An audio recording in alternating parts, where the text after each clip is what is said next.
ಪಶ್ಚಿಮ ಘಟ್ಟ ಪರಿಸರ ಸೂಕ್ಷ್ಮ ಪ್ರದೇಶ ಕುರಿತು ಇವತ್ತೇನು ಕೇಂದ್ರ ಸರ್ಕಾರದ 6ನೇ ಅಧಿಸೂಚನೆ ಬಂದಿದೆ. 60 ದಿವಸಗಳ ಒಳಗಾಗಿ ನಮ್ಮ ಆಕ್ಷೇಪಣೆ, ನಮ್ಮ ಅಭಿಪ್ರಾಯ ಕೇಂದ್ರಕ್ಕೆ ಸಲ್ಲಿಸಬೇಕಾಗಿದೆ. ಆ ದೃಷ್ಟಿಯಿಂದ ನಾನು ಇವತ್ತು ಆ ಭಾಗದ ಉಸ್ತುವಾರಿ ಮಂತ್ರಿಗಳು, 11 ಜಿಲ್ಲೆಗಳ ಎಲ್ಲ ಶಾಸಕರು, ವಿಧಾನ ಪರಿಷತ್ತಿನ ಸದಸ್ಯರು, ಸಂಸದರ ಒಂದು ಬಾಧ್ಯಸ್ಥರ ಸಭೆಯನ್ನು ಕರೆದು ಈಗಾಗಲೇ ಅವರೆಲ್ಲರ ಅಭಿಪ್ರಾಯಗಳನ್ನು ತಿಳಿದುಕೊಂಡಿದ್ದೇನೆ. ರಾಜ್ಯದಲ್ಲಿ ನನ್ನ ಅಧ್ಯಕ್ಷತೆಯಲ್ಲಿ ಒಂದು ಸಚಿವ ಸಂಪುಟದ ಉಪಸಮಿತಿ ಇದೆ. ಆ ಸಮಿತಿಯಲ್ಲಿ ಒಂದು ಸಭೆ ಮಾಡಿ ಈಗಾಗಲೇ ಮಾನ್ಯ ಮುಖ್ಯಮಂತ್ರಿಗಳ ಜೊತೆಯಲ್ಲಿ ಚರ್ಚೆ ಮಾಡಿ ಇವತ್ತು ನಾವು ಎಲ್ಲರನ್ನೂ ಆಹ್ವಾನ ಮಾಡಿ ಅವರ ಅಭಿಪ್ರಾಯ ಪಡೆದುಕೊಳ್ಳಬೇಕು ಅಂತ ಹೇಳಿ ತೀರ್ಮಾನ ಮಾಡಿದ್ದಂಗೆ ಇವತ್ತು ಸಭೆಯನ್ನು ನಡೆಸಿದ್ದೇವೆ. ಈ ಸಭೆಯಲ್ಲಿ ಎಲ್ಲ ಶಾಸಕರು ತಮ್ಮ ತಮ್ಮ ಅಭಿಪ್ರಾಯವನ್ನು ಕೊಟ್ಟಿದ್ದಾರೆ. ಇವತ್ತು ಪರಿಸರ ಪ್ರಕೃತಿ ಸಂರಕ್ಷಣೆಯನ್ನು ಮಾಡಬೇಕು, ಜೀವನೋಪಾಯವನ್ನು ನಡಿಬೇಕು, ಆ ಭಾಗದಲ್ಲಿರುವಂತ ಜನರಿಗೆ ತೊಂದರೆನೂ ಆಗಬಾರ್ದು ಅನ್ನೋಂಥದ್ದು. ಪಶ್ಚಿಮ ಘಟ್ಟ ಇಡೀ ಜಗತ್ತಿನಲ್ಲೇ ಇದೊಂದು ಅತ್ಯಂತ ಜೀವ ವೈವಿಧ್ಯಮಯವಾದಂಥ ಒಂದು ತಾಣ ಇದೆ. ಇವತ್ತು ಪಕ್ಷಿ ಸಂಕುಲ, ಕೀಟ ಸಂಕುಲ, ಪ್ರಾಣಿ ಸಂಕುಲ ಇವತ್ತು ಅನೇಕ ರೀತಿಯಲ್ಲಿ ಏನು ನಮ್ಮಲ್ಲಿ ಅನೇಕ ನದಿಗಳಿಗೆ ಮೂಲ ಅಂತೇಳಿ ಹೇಳ್ಬೋದು. ಇವತ್ತೇನು ದೇಶದಾದ್ಯಂತ ಮಳೆ ಆಗ್ತದೆ, ಆ ಮಳೆಗೆ ಆಗಲಿಕ್ಕೆ ಕಾರಣ ಉತ್ತಮವಾಗಿ ಪಶ್ಚಿಮ ಘಟ್ಟದ ಪ್ರದೇಶ ಅಂತೇಳಿ ಹೇಳ್ಬೋದು. ಹೀಗಾಗಿ ಇಡೀ ಮನುಕುಲಕ್ಕೆ ಬಹಳ ಸಂರಕ್ಷಣೆ ಮಾಡುವಂಥದ್ದು ಅವಶ್ಯಕತೆ ಇದೆ. ಅದರ ಜೊತೆಯಲ್ಲಿ ಯಾರು ಅರಣ್ಯ ಪ್ರದೇಶದಲ್ಲಿದ್ದಾರೆ, ಪಶ್ಚಿಮ ಘಟ್ಟದಲ್ಲಿದ್ದಾರೆ, ಅವರೇ ಆ ಅರಣ್ಯವನ್ನು ಉಳಿಸಿದ್ದಾರೆ, ಪಶ್ಚಿಮ ಘಟ್ಟದ ಸಂರಕ್ಷಣೆಯನ್ನು ಮಾಡಿದ್ದಾರೆ. ಅವರಿಗೆ ಒಕ್ಕಲೆಬ್ಬಿಸುವಂಥದ್ದು ಆಗಬಾರದು ಅನ್ನುವಂಥದ್ದು ಎಲ್ಲರ ಅಭಿಮತವಾಗಿದೆ. ಆ ನಿಟ್ಟಿನಲ್ಲಿ ಇವತ್ತಿನ ಒಂದು ಸಭೆಯಲ್ಲಿ ಆ ಭಾಗದ ಎಲ್ಲ ಸಚಿವರು, ಮಾನ್ಯ KJ ಜಾರ್ಜ್ ರವರು, ಮಾನ್ಯ ಮಾದೇವಪ್ಪನವರು, ಮಾನ್ಯ ಮಧು ಬಂಗಾರಪ್ಪನವರು, ಸತೀಶ್ ಜಾರಕಿಹೊಳಿ ಅವರು, ಮಂಕಳ್ ವೈದ್ಯರವರು ಈಗ ನನ್ನ ಜೊತೆಯಲ್ಲಿ ಇಲ್ಲೇ ಪಕ್ಕದಲ್ಲಿದ್ದಾರೆ, ಮತ್ತು RV ದೇಶಪಾಂಡೆ ಅವರು, ಹೀಗೆ ಎಲ್ಲ ಸಚಿವರು ಭಾಗವಹಿಸಿದ್ರು. ಸಚಿವರ ಜೊತೆಯಲ್ಲಿ ನಮ್ಮ ಸಂಸದರಾದಂಥ ಶ್ರೇಯಸ್ ಪಟೇಲ್ ರವರು, ಶ್ರೀನಿವಾಸ್ ಪೂಜಾರಿ ಅವರು, ಮಧು ಬಂಗಾರಪ್ಪನವರು ಇವತ್ತು ಉತ್ತಮವಾದಂಥ ಅನೇಕ ಸಲಹೆಗಳನ್ನು ಕೊಟ್ಟಿದ್ದಾರೆ. ಇವತ್ತು ನಯನಾ ಮೊಟಮರ್ ಅವರು, ಮತ್ತೆ ಪೊನ್ನಣ್ಣ ಅವರು, ಸುನೀಲ್ ಅವರು, ಇವತ್ತು ಅರಗ ಜ್ಞಾನೇಂದ್ರ ಅವರು, ಹೀಗೆ ಸುಮಾರು ಜನ ಶಾಸಕರು, ವಿಧಾನ ಪರಿಷತ್ತಿನ. ಹೀಗಾಗಿ ಎಲ್ಲರ ಒಮ್ಮತದ ಅಭಿಪ್ರಾಯ ಏನಪ್ಪಾ ಅಂತ ಹೇಳಿದ್ರೆ, ಕಸ್ತೂರಿ ರಂಗನ್ ವರದಿ ಏನಿದೆ ಅವೈಜ್ಞಾನಿಕವಾಗಿ ಇದೆ. ಈಗಾಗಲೇ ನಾವು ಆ ವರದಿಯನ್ನು ಸುಮಾರು ಸಲ ಹಿಂದೆ ಇದ್ದಂತ ಎಲ್ಲ ಸರ್ಕಾರಗಳು ಸತತವಾಗಿ ತಿರಸ್ಕಾರ ಮಾಡಿದ್ದಾವೆ. ಅದರಿಂದ ಇವತ್ತೇನು ಸೂಕ್ಷ್ಮ ವಲಯ ಪ್ರದೇಶ ಅಂತ ಹೇಳಿ ಅಲ್ಲಿರುವಂತಹ ಜನರ ಜೀವನ ದುಸ್ತರ ಆಗ್ತದೆ, ತೊಂದರೆ ಆಗ್ತದೆ ಅನ್ನುವಂಥ ಅಭಿಪ್ರಾಯವನ್ನು ವ್ಯಕ್ತಪಡಿಸಿದ್ದಾರೆ. ಅದರಲ್ಲಿ ವಿಶೇಷವಾಗಿ ಇವತ್ತು ನಾನು ಕೆಲವೊಂದು ವಿಷಯಗಳನ್ನು ಪ್ರಸ್ತಾಪ ಮಾಡಿದ್ದೇನೆ. ಅದ್ರ ಬಗ್ಗೆನೂ ಬಹಳ ಉತ್ತಮವಾಗಿ ಎಲ್ಲರೂ ಸ್ಪಂದನೆಯನ್ನು ಮಾಡಿದ್ದಾರೆ. ಕಸ್ತೂರಿ ರಂಗನ್ ವರದಿ ಪ್ರಕಾರ ಈಗಾಗಲೇ ಸುಮಾರು 20,114 ಸ್ಕ್ವೇರ್ ಕಿಲೋಮೀಟರ್ ಏನು ಭೂಪ್ರದೇಶ ಇದೆ ಆ ಭಾಗದಲ್ಲಿ, ಅದು ಇವತ್ತು ಪರಿಸರ ಸೂಕ್ಷ್ಮ ವಲಯ ಅಂತ ಘೋಷಣೆ ಮಾಡಬೇಕು ಅಂತ ಅವರು ಸಲಹೆ ಕೊಟ್ಟಿದ್ದಾರೆ. ಅದರಲ್ಲಿ 1,576 ಹಳ್ಳಿಗಳು ಬರ್ತವೆ, 39 ತಾಲೂಕುಗಳು ಬರ್ತವೆ. ಹೀಗಾಗಿ ಅದರಲ್ಲಿ ಏನಿದೆ ಅಂದ್ರೆ ಸುಮಾರು ಇವತ್ತು 16,114 ಸ್ಕ್ವೇರ್ ಕಿಲೋಮೀಟರ್ ಏನಿದೆ ಈ ಪ್ರದೇಶದಲ್ಲಿ ಈಗಾಗಲೇ ಇದು ಸಂರಕ್ಷಿತ ಅರಣ್ಯ ಪ್ರದೇಶ ಇದೆ. ಇದು ಟೈಗರ್ ರಿಸರ್ವ್ಸ್ ಇರ್ಬೋದು, ವನ್ಯಜೀವಿ ಸಂರಕ್ಷಣೆ ಪ್ರದೇಶ, ಇವತ್ತು ಕಾನ್ಸರ್ವೇಷನ್ ರಿಸರ್ವ್ ಇದೆ ಇಲ್ಲಿ. ಹೀಗಾಗಿ ಈಗಾಗಲೇ ಏನು ಕಸ್ತೂರಿ ರಂಗನ್ ಪ್ರಕಾರ ಯಾವ್ಯಾವ ಇದಕ್ಕೆ ಸಂರಕ್ಷಣೆ ಕೊಡಬೇಕಾಗಿತ್ತು ಅದೆಲ್ಲವನ್ನೂ ನಾವು ಈಗಾಗಲೇ ಅನುಷ್ಠಾನಕ್ಕೆ ತಂದಿದ್ದೇವೆ. ಕಸ್ತೂರಿ ರಂಗನ್ ವರದಿ ನಾವು ತಿರಸ್ಕಾರ ಮಾಡಿದ್ರು, ನಮ್ಮ ಅರಣ್ಯ ಪ್ರದೇಶದ ಸಂರಕ್ಷಣೆ ಮಾಡಬೇಕು ಅಂತ ಹೇಳಿ ಇದು ಸಂರಕ್ಷಿತ ಪ್ರದೇಶವೇ ಆಗಿದೆ. ಇದಕ್ಕೆ ಹೊರತುಪಡಿಸಿ ಏನು ಸುಮಾರು 4,000 ಸ್ಕ್ವೇರ್ ಕಿಲೋಮೀಟರ್ ಭಾಗ ಬರ್ತದೆ. ಅಲ್ಲಿ ಅನೇಕ ಜನ ಸುಮಾರು 1,576 ಹಳ್ಳಿಗಳಿದ್ದಾವೆ. ಸಾವಿರಾರು ಜನ ಅಲ್ಲಿ ವಾಸ್ತವ್ಯ ಮಾಡ್ತಾ ಇದ್ದಾರೆ. ಅವರ ಜೀವನಕ್ಕೂ ಇವತ್ತು ಅವರ ಜೀವನೋಪಾಯ ಮಾಡಲಿಕ್ಕೂ ಅವಕಾಶ ಮಾಡಿಕೊಡುವಂಥದ್ದು ನಮ್ಮೆಲ್ಲರ ಆದ್ಯ ಕರ್ತವ್ಯವಾಗಿದೆ. ಆ ನಿಟ್ಟಿನಲ್ಲಿ ಇವತ್ತು ಕೆಲವೊಂದು ಏನು ಸಲಹೆ ಕೊಟ್ಟಿದ್ದಾರೆ ನಮ್ಮ ಎಲ್ಲ ಶಾಸಕರುಗಳು ಅಂತ ಹೇಳಿದ್ರೆ, ಈಗ ಇರುವ ಅರಣ್ಯ ಇಲಾಖೆ ವ್ಯಾಪ್ತಿಯ ಪ್ರದೇಶವನ್ನು ಮಾತ್ರ ಕಸ್ತೂರಿ ರಂಗನ್ ವ್ಯಾಪ್ತಿಗೆ ಒಳಪಡಿಸುವುದು ಅಂತ. ಈಗಾಗಲೇ ಏನೊಂದು ಅರಣ್ಯ ಇದೆ, ಮೀಸಲು ಅರಣ್ಯ ಇದೆ, ಅಲ್ಲೇನು ಎಲ್ಲ ಪ್ರೊಟೆಕ್ಟೆಡ್ ಇದೆ, ಅದನ್ನು ಮಾತ್ರ ಕಸ್ತೂರಿ ರಂಗನ್ ಒಂದು ವ್ಯಾಪ್ತಿಗೆ ಒಳಪಡಿಸಬೇಕು ಅನ್ನುವಂಥದ್ದು. ಮತ್ತೆ ಇದರಲ್ಲಿ ಒಂದು ಸಲಹೆ ಏನಪ್ಪಾ ಅಂದ್ರೆ ಮರು ಸರ್ವೆ ಮಾಡಬೇಕು ಅಂತ. ಈಗೇನು 20,114 ಯಾವ ರೀತಿಯಲ್ಲಿ ಟೋಟಲ್ ಇಲ್ಲ, 20,668 20,668 ಸ್ಕ್ವೇರ್ ಕಿಲೋಮೀಟರ್ ಕಸ್ತೂರಿ ರಂಗನ್ ವ್ಯಾಪ್ತಿಯಲ್ಲಿ ಬರಬೇಕು ಅಂತ ಅವರೇನು ಹೇಳಿದ್ದಾರೆ. ಈಗಾಗಲೇ ಅದನ್ನು ಮತ್ತೆ ಮರು ಸರ್ವೆ ಮಾಡಿದರೆ ನಮ್ಮ ಶಾಸಕರುಗಳ ಅಭಿಪ್ರಾಯ ಏನಿದೆ ಅಂದ್ರೆ ಇದು 20,668ಗಿಂತಲೂ ಜಾಸ್ತಿ ಬರ್ತದೆ. ಅರಣ್ಯ ಪ್ರದೇಶ ಇದ್ದಿದ್ದು ಅದು ಬಂದ್ರೆ ಕಸ್ತೂರಿ ರಂಗನ್ ವರದಿ ಏನು ಈಗಾಗಲೇ ಸಲಹೆ ಕೊಟ್ಟಿದ್ದಾರೆ, ಈಗಾಗಲೇ ಅವರು ತೀರ್ಮಾನ ಮಾಡಿದ್ದಾರೆ, ಅದು ಸಂಪೂರ್ಣವಾಗಿ ಪೂರ್ಣ ಪ್ರಮಾಣವಾಗಿ ಅನುಷ್ಠಾನ ಮಾಡಿದಂಗೆ ಆಗ್ತದೆ. ಯಾರಿಗೂ ತೊಂದರೆ ಆಗೋದಿಲ್ಲ. ಕಾಯ್ದೆ ಕಾನೂನು ಆ ವರದಿ ಪ್ರಕಾರ ಜಾರಿಗೆ ತಂದಂಗೂ ಆಗ್ತದೆ. ಮತ್ತೆ ಯಾರು ಈಗ ಸುಮಾರು 1,576 ಹಳ್ಳಿಗಳ ಜನ ಅಲ್ಲಿ ವಾಸ್ತವ್ಯ ಮಾಡ್ತಾ ಇದ್ದಾರೆ, ಅವರ ದೈನಂದಿನ ಜೀವನಕ್ಕೆ, ಅವರ ಇವತ್ತು ಕಾರ್ಯಚಟುವಟಿಕೆಗಳಿಗೆ, ಅದು ಕೃಷಿ ಚಟುವಟಿಕೆ ಇರ್ಬೋದು, ಇತರ ಚಟುವಟಿಕೆಗಳಿಗೆ ಯಾವುದೇ ರೀತಿಯ ಧಕ್ಕೆ ಬರುವುದಿಲ್ಲ ಅಂತ ಹೇಳಿ ಒಂದು ಒಳ್ಳೆಯ ಸಲಹೆಯನ್ನು ಕೊಟ್ಟಿದ್ದಾರೆ. ಬಫರ್ ಝೋನ್ ನಿಂದ ಬಹಳ ತೊಂದರೆ ಆಗ್ತದೆ ಅನ್ನುವಂಥದ್ದು ಎಲ್ಲರ ಅಭಿಪ್ರಾಯ ಇದೆ. ಅರಣ್ಯ ಬೌಂಡ್ರಿ ಏನಿದೆ, ಗಡಿ ಇವತ್ತು ನಿಗದಿ ಆದ ಮೇಲೆ ಅದರಿಂದ ಆಚೆ 1 ಕಿಲೋಮೀಟರ್ 10 ಕಿಲೋಮೀಟರ್ ಅಂದ್ರೆ ಹಳ್ಳಿಗಳೆಲ್ಲ ಬಂದ್ಬಿಡ್ತವೆ, ಅಲ್ಲಿ ಏನೂ ಕಾರ್ಯಚಟುವಟಿಕೆಗಳು ಮಾಡ್ಲಿಕ್ಕೆ ಆಗ್ತಾ ಇಲ್ಲ ಅನ್ನುವಂಥದ್ದು ಅವರ ಒಂದು ಅಭಿಪ್ರಾಯ ಇದೆ. ಹಾಗೆ ಝೀರೋ ಮಾಡಬೇಕು ಬಫರ್ ಝೋನ್ ಅನ್ನುವಂಥದ್ದು. ಖಾಸಗಿ ಜಮೀನೇನಿದೆ, ಪಟ್ಟಾ ಜಮೀನಿದೆ, ರೈತರ ಜಮೀನಿದೆ, ಅವ್ರು ಬೆಳೆ ಏನು ಬೆಳೀತಾರೆ, ಅವ್ರು ಯಾವ ರೀತಿಯಲ್ಲಿ ಕಾರ್ಯಚಟುವಟಿಕೆಗಳು, ಕೃಷಿ ಚಟುವಟಿಕೆಗಳು ಅವ್ರು ಮಾಡ್ಕೊಳ್ತಾರೆ, ಅದಕ್ಕೆ ಯಾವುದೇ ರೀತಿಯ ಇವತ್ತು ಸಮಸ್ಯೆ ಆಗಬಾರ್ದು ಅನ್ನುವಂಥದ್ದು. ಇವತ್ತೇನು ಅದರಲ್ಲಿ ಇದೆ, ಕೃಷಿ ಚಟುವಟಿಕೆ ಮಾಡಲಿಕ್ಕೆ ರಾಸಾಯನಿಕ ಔಷಧಿ ಗೊಬ್ಬರ ಬಳಸಬಾರ್ದು ಅಂತ ಒಂದು ಸಲಹೆ ಕೊಟ್ಟಿದೆ, ಅದು ಬಳಸಲಿಕ್ಕೆ ಅವಕಾಶ ಕೊಡಬೇಕು ಅವಶ್ಯಕತೆ ಇದ್ದಲ್ಲಿ ಅನ್ನುವಂಥದ್ದು ಎಲ್ಲ ಜನಪ್ರತಿನಿಧಿಗಳ ಒಂದು ಇವತ್ತು ಅವರ ಅಭಿಪ್ರಾಯ ಇದೆ. ಅರಣ್ಯ ಪ್ರದೇಶದ ಆಚೆ ಈಗ ನಡುವೆ ಅರಣ್ಯ ಬರ್ತದೆ, ಆ ಕಡೆ ಹಳ್ಳಿಗಳು ಬರ್ತವೆ. ಅರಣ್ಯ ಪ್ರದೇಶದ ಆಚೆ ಇರುವಂತ ಏನು ಹಳ್ಳಿಗಳಿದ್ದಾವೆ ಅವರಿಗೆ ರಸ್ತೆ ಮಾಡಲಿಕ್ಕೆ ಆಗೋದಿಲ್ಲ, ವಾಹನಗಳು ಹೋಗ್ಲಿಕ್ಕೆ ಆಗೋದಿಲ್ಲ, ಮತ್ತೊಂದು ಇವೆಲ್ಲ ಸಮಸ್ಯೆಗಳಿದ್ದಾವೆ. ಅದನ್ನು ಇವತ್ತು ಅವರ ಮೂಲ ಸೌಕರ್ಯಗಳಿಗೆ ಯಾವುದೇ ರೀತಿಯ ಅಡ್ಡಿ ಬರಬಾರದು ಅನ್ನುವಂಥದ್ದು ಎಲ್ಲರ ಅಭಿಪ್ರಾಯ ಇದೆ. ಇವೆಲ್ಲ ಅಭಿಪ್ರಾಯಗಳನ್ನು ಕೊಟ್ಟಿದ್ದಾರೆ. ಅದ್ರ ಜೊತೆಯಲ್ಲಿ ನನ್ನ ಒಂದು ಸಲಹೆಯನ್ನು ನಾನು ಕೊಟ್ಟಿದ್ದೇನೆ. ಇವತ್ತೇನು ಪಶ್ಚಿಮ ಘಟ್ಟ ಕೇವಲ ತಮಿಳುನಾಡು, ಕೇರಳ, ಕರ್ನಾಟಕ, ಗೋವಾ, ಮಹಾರಾಷ್ಟ್ರ ಮತ್ತು ಗುಜರಾತ್ಗೆ ಮಾತ್ರ ಸೇರಿದ ಇದು ಸ್ವತ್ತಾಗೋದಿಲ್ಲ. ಏಕೆಂತೇಳಿ ಇಡೀ ವಿಶ್ವ ಮತ್ತು ರಾಷ್ಟ್ರದ ಸಂಪತ್ತು. ಪಶ್ಚಿಮ ಘಟ್ಟಗಳು ಮಳೆಯ ಮಾರುತಗಳನ್ನು ತಡೆದು ದೇಶದಾದ್ಯಂತ ಮಳೆಯಾಗುವಂತೆ ಮಾಡುವಲ್ಲಿ ಅತ್ಯಂತ ಮಹತ್ವದಾದಂಥ ಒಂದು ಪಾತ್ರವನ್ನು ವಹಿಸ್ತವೆ. ಹೀಗಾಗಿ ಪಶ್ಚಿಮ ಘಟ್ಟದ ಸಂರಕ್ಷಣೆ ಇಡೀ ದೇಶದ ನಮ್ಮೆಲ್ಲರ ಆದ್ಯ ಕರ್ತವ್ಯವಾಗಿದೆ, ನಮ್ಮ ಹೊಣೆಯಾಗಿದೆ. ಆ ದೃಷ್ಟಿಯಿಂದ ಕೇಂದ್ರ ಸರ್ಕಾರ ಪಶ್ಚಿಮ ಘಟ್ಟದ ವ್ಯಾಪ್ತಿಯ ರಾಜ್ಯಗಳಲ್ಲಿ ಪರಿಸರ ಸೂಕ್ಷ್ಮ ಪ್ರದೇಶ ಮಾಡುವುದರಿಂದ ಆಗಬಹುದಾದ ಏನು ಅನಾನುಕೂಲತೆ ಇದೆ ಅದೆಲ್ಲವನ್ನೂ ಪರಿಗಣಿಸಿ ಕರ್ನಾಟಕ ರಾಜ್ಯದಲ್ಲಿ 1,576 ಏನು ಹಳ್ಳಿಗಳಿದೆ ಆ ಜನರಿಗೆ ಪುನರ್ವಸತಿ ಕಲ್ಪಿಸಲು, ಅವರಿಗೆ ಆರ್ಥಿಕವಾಗಿ ಸಹಾಯ ಮಾಡುವಂತಹ ದೃಷ್ಟಿಯಿಂದ ವಿಶೇಷ ಪ್ಯಾಕೇಜ್ ಘೋಷಣೆ ಮಾಡಬೇಕು ಅಂತ ಹೇಳಿ ನಾನು ರಾಜ್ಯ ಸರ್ಕಾರದ ಪರವಾಗಿ ಒತ್ತಾಯವನ್ನು ಮಾಡುತ್ತೇನೆ.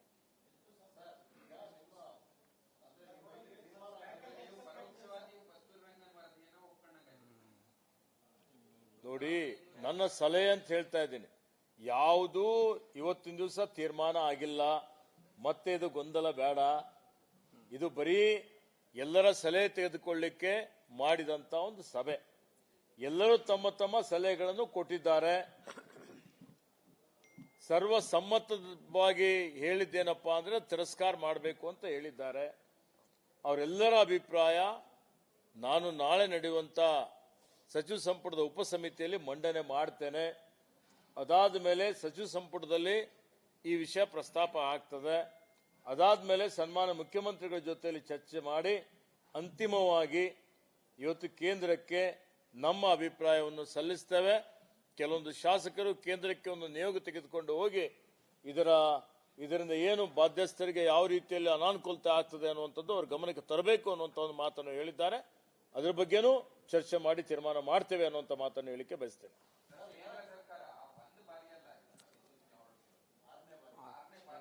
ಹೌದು,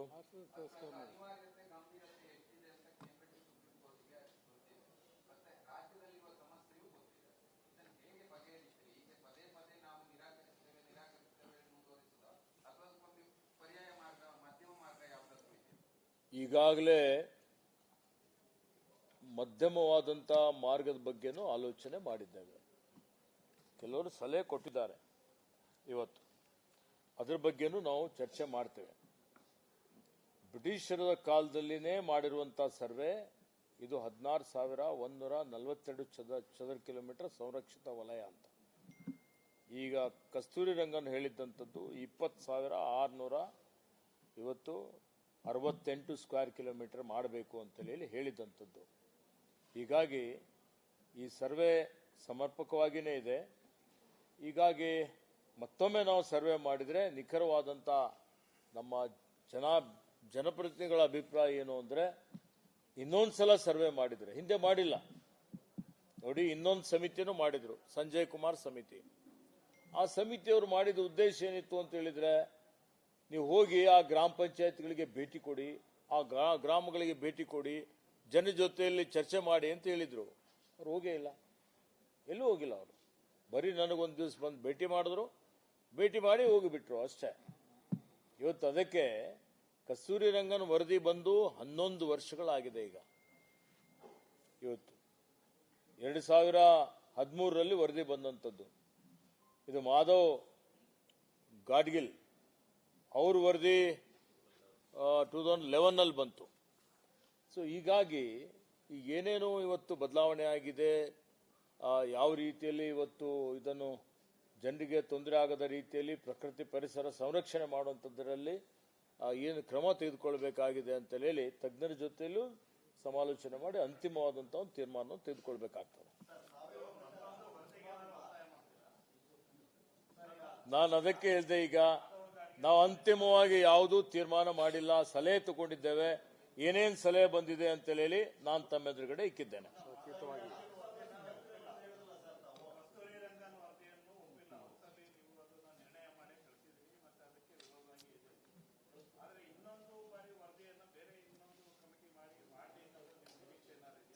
ಸಲಹೆ ಇದೆ, ನಮ್ಮ ಜನಪ್ರತಿನಿಧಿಗಳ ಸಲಹೆ ಇದೆ. ಇನ್ನೊಂದು ತಜ್ಞರ ಸಮಿತಿ ಮಾಡಿ, ಹಿಂದೆ ಅವೈಜ್ಞಾನಿಕವಾಗಿ ಆಗಿದೆ, ಈ 16,000 ಜಾಗದಲ್ಲಿ ಸಂರಕ್ಷಿತ ಪ್ರದೇಶ ಏನಿದೆ ಸರಿಯಾಗಿ ಸಮೀಕ್ಷೆ ಮಾಡಿಲ್ಲ, ಅದು ನೈಜವಾದಂತ ಒಂದು ಸಮೀಕ್ಷೆ ಆಯಿತು ಅಂತ ಹೇಳಿದ್ರೆ 20,000 ಈಗೇನು ನಮ್ಮ ಕಸ್ತೂರಿ ರಂಗನ್ ವರದಿ ಕೊಟ್ಟಿದ್ದಾರೆ, ಸಂಪೂರ್ಣ ಪ್ರಮಾಣದಲ್ಲಿ ಅದು ಈಗ ಅರಣ್ಯ ಅಂತೇಳಿ ಏನು ಬರ್ತಾ ಇದೆ, ಸಂರಕ್ಷಿತ ಇದೆ, ಅಷ್ಟು ಪ್ರದೇಶ ಬರ್ತದೆ. ಅಷ್ಟು ಬಂದ್ರೆ ನಾವು ಪರೋಕ್ಷವಾಗಿ ಕಸ್ತೂರಿ ರಂಗನ್ ವರದಿ ನಾವು ಅನುಷ್ಠಾನ ಮಾಡಿದಂಗೆ ಆಗ್ತದೆ.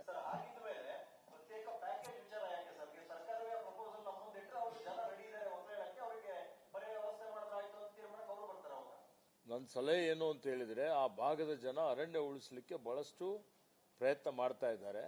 ಈಗಿದ್ದಂತ ಏನು ಈಗೇನು ಸಂರಕ್ಷಿತ ಪ್ರದೇಶ ಅಂತ ಮಾಡಿದ್ದೀವಿ ಅಂತ ಪ್ರದೇಶದಲ್ಲೂ ಬಫರ್ ಇದೆ. ಕೆಲವೊಂದು ಕಡೆ ಎಲ್ಲಿ ಐಡೆಂಟಿಫೈ ಮಾಡಿದ್ದಾರೆ ಅಲ್ಲಿ 1 ಕಿಲೋಮೀಟರ್ ಇದೆ, ಐಡೆಂಟಿಫೈ ಮಾಡದೇ ಇರೋಂಥದ್ದು ಕಡೆ 10 ಕಿಲೋಮೀಟರ್ ಇದೆ. ಅದು ನಾವು ಕಾರ್ಯಗತ ಮಾಡಿದ್ದೇವೆ, ಅನುಷ್ಠಾನ ಮಾಡಿದ್ದೇವೆ. ಇವತ್ತು ಅದು ನಾವು ಮಾಡಿದ್ದೇವೆ. ಅದರಿಂದ ಅವರಿಗೆ ಅವ್ರ ಜೀವನೋಪಾಯಕ್ಕೆ ತೊಂದರೆ ಆಗ್ತಾ ಇದೆ. ಅದಕ್ಕೆ ಭವಿಷ್ಯದ ದೃಷ್ಟಿಯಿಂದಲೂ ಇದು ಇಡೀ ದೇಶಕ್ಕೆ ಇದು ಬಹಳ ಅತ್ಯಂತ ಮಹತ್ವದಾದಂಥದ್ದು, ಸಂರಕ್ಷಣೆ ಮಾಡುವಂಥದ್ದು. ಆ ದೃಷ್ಟಿಯಿಂದ ಇವತ್ತು ಅದಕ್ಕೆ ಒಂದು ಪ್ರೋತ್ಸಾಹ ಮಾಡಬೇಕು ಅನ್ನುವಂಥದ್ದು ನಮ್ಮ ಒಂದು ಸಲಹೆ. ಸಾಕಷ್ಟು ಸಲಹೆಗಳು ಬಂದಿದೆ. ಈಗ ಮೇಜರ್ ಎಲ್ಲ ಒಂದು ಒಟ್ಟಾರೆ ಒಪ್ಪಿಗೆ ಮರುಸರ್ವೆ ಮಾಡಿದ್ರೆ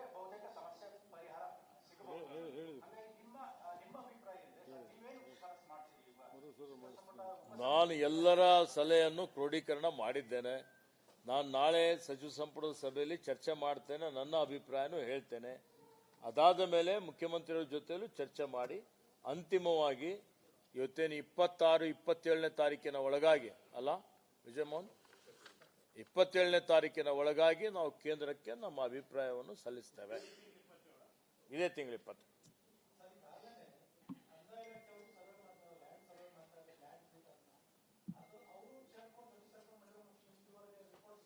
ನಾವು ಈಗಾಗಲೇ ಹೇಳಿದ್ದೇವೆ ಕಂದಾಯ ಇಲಾಖೆಗೆ, ನಾವು ಮನವಿಯನ್ನು ಸಲ್ಲಿಸಿದ್ದೇವೆ, ಒಂದೆರಡು ಜಾಯಿಂಟ್ ಮೀಟಿಂಗು ಮಾಡಿದ್ದೇವೆ, ಇವತ್ತು ತೀರ್ಮಾನವನ್ನು ಮಾಡಿದ್ದೇವೆ.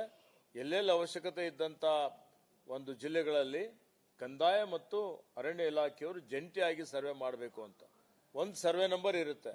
ಆ ಸರ್ವೆ ನಂಬರಲ್ಲಿ ಕಂದಾಯನೂ ಸ್ವಲ್ಪ ಜಮೀನಿದೆ, ಅರಣ್ಯದು ಸ್ವಲ್ಪ ಜಮೀನಿದೆ, ಡಿಮಾರ್ಕೇಶನ್ ಆಗಬೇಕಾಗಿದೆ. ಅದು ಆಗಲಿಕ್ಕೆ ಕಂದಾಯ ಅರಣ್ಯ ಮಾಡಬೇಕು. ಯಾವುದಾದ್ರೂ ಸರ್ವೆ ನಂಬರಲ್ಲಿ ಪ್ರತ್ಯೇಕವಾಗಿ ಅರಣ್ಯನೇ ಇದೆ ಅಂತ ಹೇಳಿದ್ರೆ ಮತ್ತೆ ಪುನಃ ಇವತ್ತು ರೀಸರ್ವೆ ಮಾಡೋ ಅವಶ್ಯಕತೆ ಬರೋಲ್ಲ.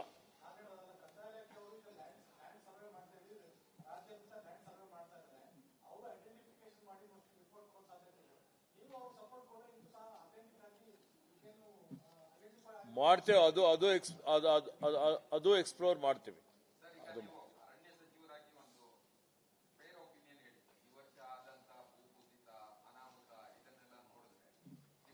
ಪರಿಸರ ಸಂರಕ್ಷಣೆ ಮಾಡುವಂಥದ್ದು ಅವಶ್ಯಕತೆ ಇದೆ, ಪ್ರಕೃತಿ ಸಂರಕ್ಷಣೆ ಮಾಡುವಂಥದ್ದು ಇದು ಮನುಕುಲದ ಉದ್ಧಾರಕ್ಕಾಗಿ ಮುಂದಿನ ಪೀಳಿಗೆಗಾಗಿ ನಮ್ಮೆಲ್ಲರ ಆದ್ಯ ಕರ್ತವ್ಯವಾಗಿದೆ. ಆ ನಿಟ್ಟಿನಲ್ಲಿ ನಾವೆಲ್ಲರೂ ಕಾರ್ಯೋನ್ಮುಖರಾಗಬೇಕು.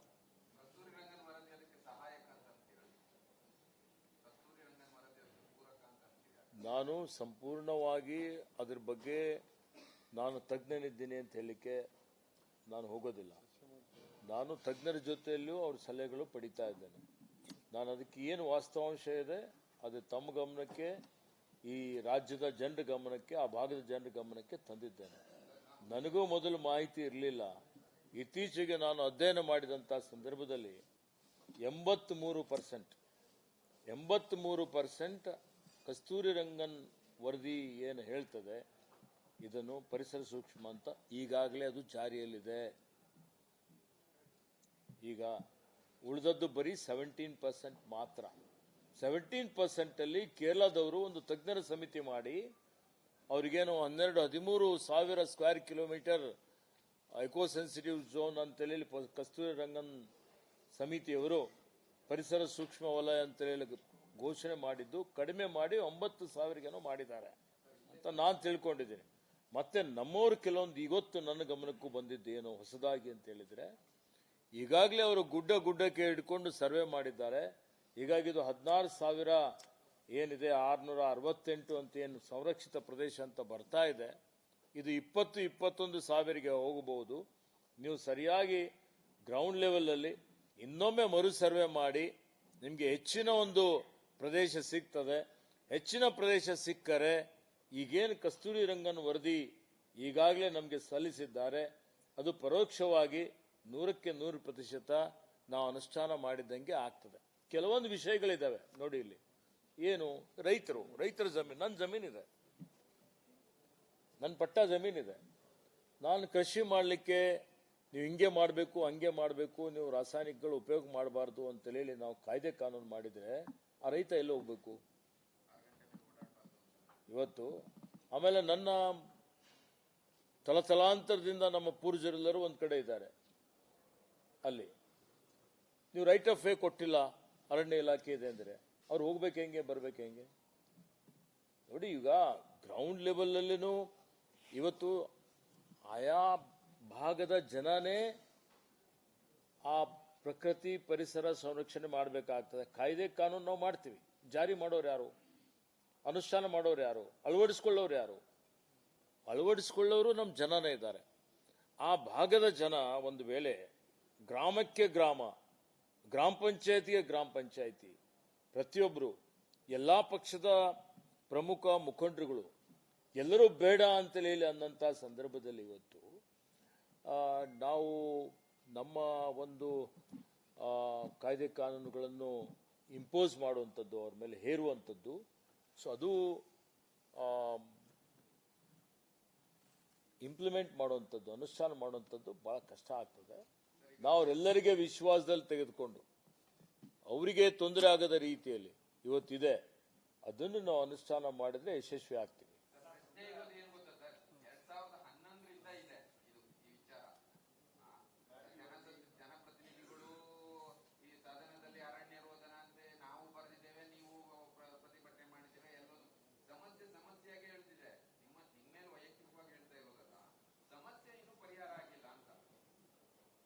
ಶಾಶ್ವತವಾಗಿ ಇದಕ್ಕೆ ಒಂದು ಪರಿಹಾರ ಸಿಗಲೇಬೇಕು, ನನ್ನ ಅಭಿಪ್ರಾಯ ಇದೆ.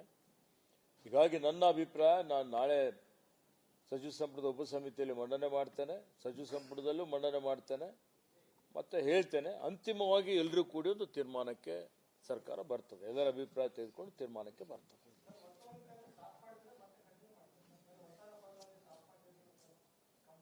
ಒತ್ತಡ ಇದೆ ಇಲ್ಲ ಅಂತ ಹೇಳೋದಿಲ್ಲ ಇವತ್ತು, ಯಾಕಂದ್ರೆ ಏನ್ ಸತ್ಯ ಇದ್ದಿದ್ದು ಹೇಳ್ಬೇಕಾಗತ್ತೆ.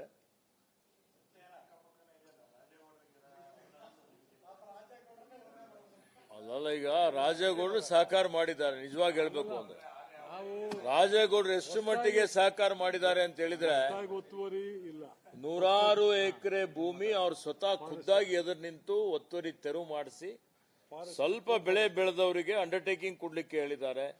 ಅಡಿಕೆ ತಕ್ಕೊಂಡಿದ ನಂತರ ನಾವು ಭೂಮಿ ಬಿಟ್ಕೊಡ್ತೀವಿ, ನೀವು ನಿಮ್ಮ ಇದರಲ್ಲಿ ತಗೊಳ್ರಿ ಅನ್ನುವಂಥದ್ದು ರೀತಿಯಲ್ಲಿ ನಮಗೆ ಬಹಳಷ್ಟು ಜನ ಸಹಕಾರನೂ ಮಾಡಿದ್ದಾರೆ. ಮತ್ತೆ ಈಗ ಯಾವ್ದಾವ್ದು ಮೀಸಲು ಫಾರೆಸ್ಟ್ ಇದೆ, ಯಾರು ಯಾವತ್ತಿದ್ರೂ ತೆರವು ಮಾಡಲೇಬೇಕಾಗತ್ತೆ, ಅದು ಪ್ರಶ್ನೆ ಬರೋದಿಲ್ಲ. ಯಾರಾದ್ರೂ ಇವತ್ತು ಹಂಗೆ ಹಿಂಗೆ ಅಂತ ಹೇಳಿ ತಲೆಯಲ್ಲಿ ಇಟ್ಕೊಂಡ್ರೆ ಅದೇನು ಉಪಯೋಗ ಆಗೋದಿಲ್ಲ. ಕೆಲವೊಂದು ಬೇರೆ ಬೇರೆ ವಿಷಯಗಳಿದ್ದಾವೆ. 3 ಎಕರೆಗಿಂತ ಕೆಳಗಡೆ ಇರುವಂತದ್ದು, ಅರಣ್ಯ ಹಕ್ಕು ಕಾಯ್ದೆ ಅಡಿಯಲ್ಲಿ ಅರ್ಜಿ ಹಾಕಿದಂಥದ್ದು, ಇಂಥವೆಲ್ಲ ಏನಿದೆ ಅದ್ರ ಬಗ್ಗೆ ಸ್ವಲ್ಪ ನಾವು ಮರುಪರಿಶೀಲನೆ ಮಾಡಬೇಕು, ಪುನರ್ವಸತಿ ಮಾಡಬೇಕು ಅನ್ನೋಂಥದ್ದು ಸರ್ಕಾರದ ತೀರ್ಮಾನ ಆಗಿದೆ.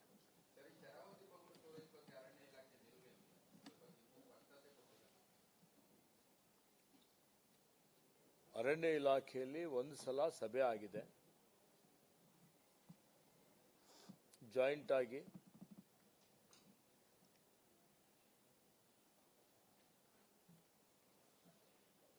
ಇಂಧನ ಇಲಾಖೆ ಮತ್ತು ಅರಣ್ಯ ಇಲಾಖೆ ಅದೊಂದು ಸಭೆ ಆಗಿದೆ. ಪ್ರಸ್ತಾವನೆ ಬಂದ ಮೇಲೆ ಪರಿಶೀಲನೆ ಮಾಡ್ತೀವಿ.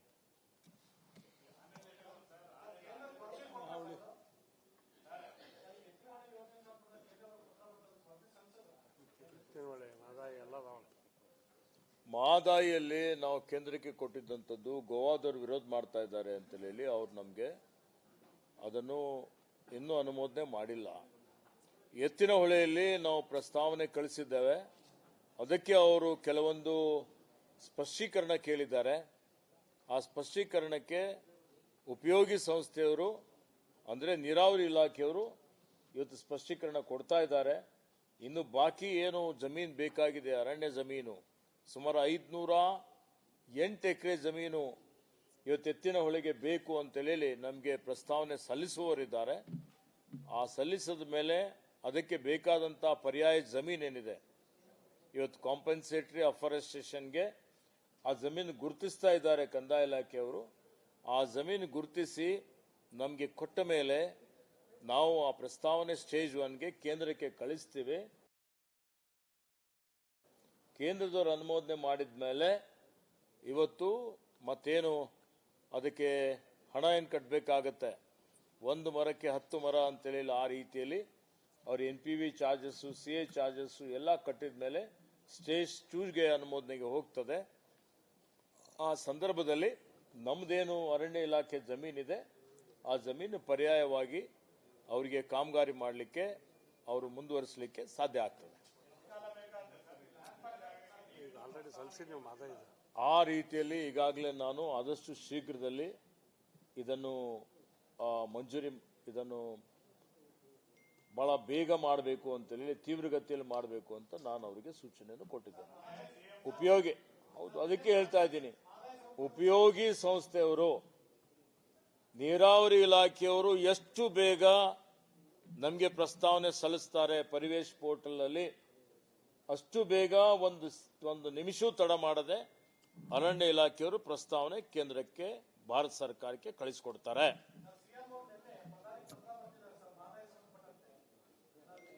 ಸಲ್ಲಿಸಿರಿ. ನೋಡಿ, ಗೋವಾಗೆ ಒಂದು ಗೋವಾ ಪನ್ನಾರ ಯಾವುದದು,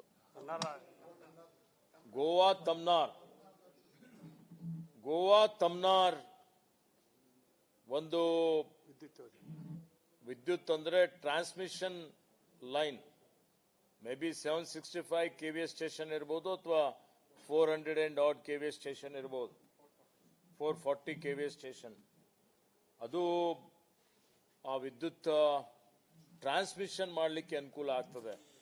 ಅಲ್ಲೆಲ್ಲೂ ರಿನ್ಯೂವಬಲ್ ಎನರ್ಜಿ, ಸೋಲಾರ್ ಎನರ್ಜಿ ಇದೆಲ್ಲ. ಆ ಒಂದು ಯೋಜನೆಗೆ ಇಂತಿಷ್ಟು ಮರಗಳು ಕಡಿಬೇಕು ಅಂತ ಹೇಳಿ ಒಂದು ಪ್ರಸ್ತಾವನೆ ನಮ್ಮ ಕೆಳ ಹಂತದಿಂದ ನನಗೆ ಬಂದಿತ್ತು. 1,00,000 ಮರಗಳು ಕಡಿಬೇಕಾಗ್ತದೆ ಅಂತ ನಾನು ಅದನ್ನು ರಿಜೆಕ್ಟ್ ಮಾಡಿದ್ದೆ. ಅದಾದ್ಮೇಲೆ ಮೊನ್ನೆ ಮಾನ್ಯ ಪ್ರಧಾನಮಂತ್ರಿಯವರು ದೊಡ್ಡ ದೊಡ್ಡ ಎಲ್ಲಾ ಯೋಜನೆಗಳ ಪ್ರಗತಿ ಪರಿಶೀಲನೆ ಮಾಡುವಂತ ಸಂದರ್ಭದಲ್ಲಿ ಇದು ಯಾಕೆ ರಿಜೆಕ್ಟ್ ಮಾಡಿದ್ದೀರಿ ಅಂತ ಕೇಳಿದಾಗ, ಮತ್ತೆ ಇದು ಎಲ್ಲರ ಒಂದು ಅಭಿವೃದ್ಧಿಗಾಗಿ ಯೋಜನೆ ಅವಶ್ಯಕತೆ ಇದೆ, ರಿವೈಸ್ಡ್ ಪ್ರಪೋಸಲ್ ಅಲ್ಲಿ ಪುನಃ ನಮಗೆ ಒಂದು ಕಳಿಸಿ 1,00,000 ಮರ ಇದ್ದಿದ್ದು 13,000ಗೆ ಇಳಿಸಿದ್ದಾರೆ.